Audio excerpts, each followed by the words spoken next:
What's up guys, John here, and in this lesson I want to talk to you about something called Tritone Substitution and explain how as a guitar player you can use this to get all kinds of new sounds in your rhythm playing and your lead playing. I learned this from jazz players, but it's a concept that you can apply to all different styles of music. Let's say we're in the key of C, okay? We'll start off with a simple key. We're going to be applying this over what's called a 2-5-1 progression. So if we're in the key of C, that's going to be D minor 7 to G7 to C major 7. This would be your 2 chord, your 5 chord, and your 1 in the key of C. Okay, now I like using these sort of 3-note rhythm chords that I use all the time to explain this because you can easily see how it lays on the guitar. So for example, let's say we play our D minor 7. We put our 3rd finger on the 5th fret of the A string,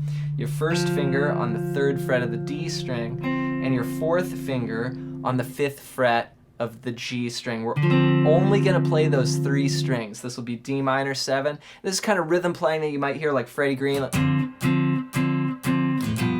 kind of jazz comping, right? So there's our D minor 7. Here's our G7 chord. We'll put our 2nd finger on the 3rd fret of the E string, your 3rd finger on the 3rd fret of the D string, and your 4th finger on the 4th fret of the G string. G7.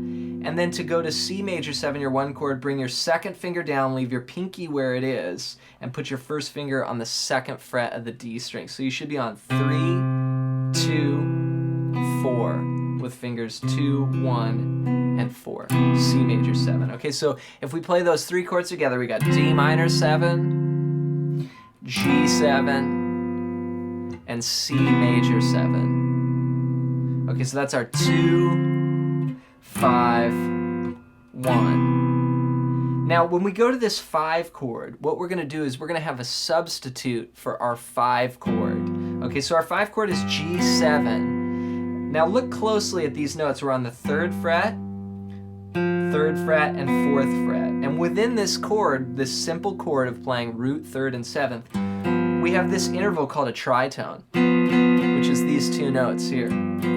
Okay, now if we think a tritone away from G, basically a tritone is, you can either think of it like a sharp 4 or a flat 5. So if we think the flat 5 from G, you're going to go up to D, and then you're going to flat it. So it'd be D flat. So here's our G7 chord. Now what happens if instead of doing this, G7, or we put a D flat in the bass? Okay, so we just changed 1 note from that 5 chord, from G7, but look at how many notes we've got that same tritone in common with both the chords. So that's why this works. So it's G7, the tritone substitute would be D flat 7. So if I put that into our chord progression, instead of playing G7, I'll play that D flat 7, which is 4 on the A string, 1 1st finger on the 3rd fret of the D string, and then 3rd finger on the 4th fret of the G string. Then I'll resolve to C major 7. So instead of being a 1, 2, 3, 4 to G7, C major 7, I'll do the tritone sub. So we'll go D minor 7, D flat 7, C major 7. And it works. So this is a cool thing that you can use all the time, and what it does is it creates a chromatic bass line. So you're going from D to D flat to C. And you can easily see the relationship of those chords when you play these kind of voicings. Just sort of the essence of the chord, the 3rd, the 7th, you know, the root.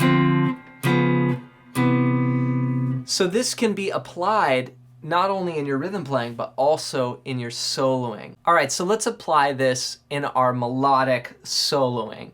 So let's say we had a D minor 7, G7, C major 7, which I've actually played into my looper pedal. So I've got D minor 7, G7, to C major 7, okay? Now I could solo just the straight G7 sound, like a Mixolydian sound, and that'll sound fine. Here's an example of that.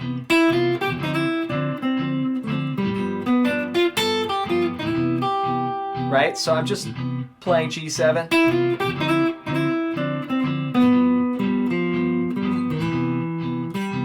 Okay, now what if I thought about this chord? What if I thought about playing a D flat 9 sound over that? Maybe a D flat 13 or any kind of, you know, tritone sub here sound. So what I'm going to do is try and outline that chord over the G7. So here's my G7, C, okay, here's D minor.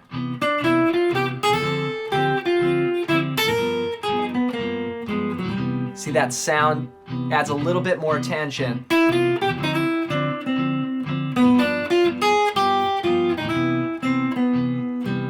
So here's the first one again, without it.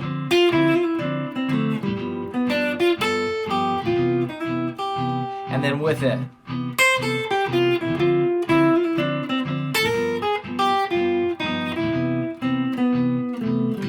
So the idea is you're creating a little bit more tension, and you're starting to get into this concept that guys like Coltrane use and a lot of jazz musicians, is implying this other harmony on top of the changes. All right, guys, I know today was kind of a little bit more of an advanced lesson, but I hope that you got something out of this. Leave me a comment or a question below and I'll get back to you. Make sure you're subscribed. We got guitar videos, tips, covers, lessons, song lessons, all kinds of theory things dropping every Monday, Wednesday, and Friday. If you also want more information on soloing, you can click the link in the description below and get a free PDF by signing up for the newsletter. You get over 100 pages of melodic expressions. It's a book that I wrote that has licks over major, minor, and dominant chords. So I hope that helps you out, and we'll see you in the next video.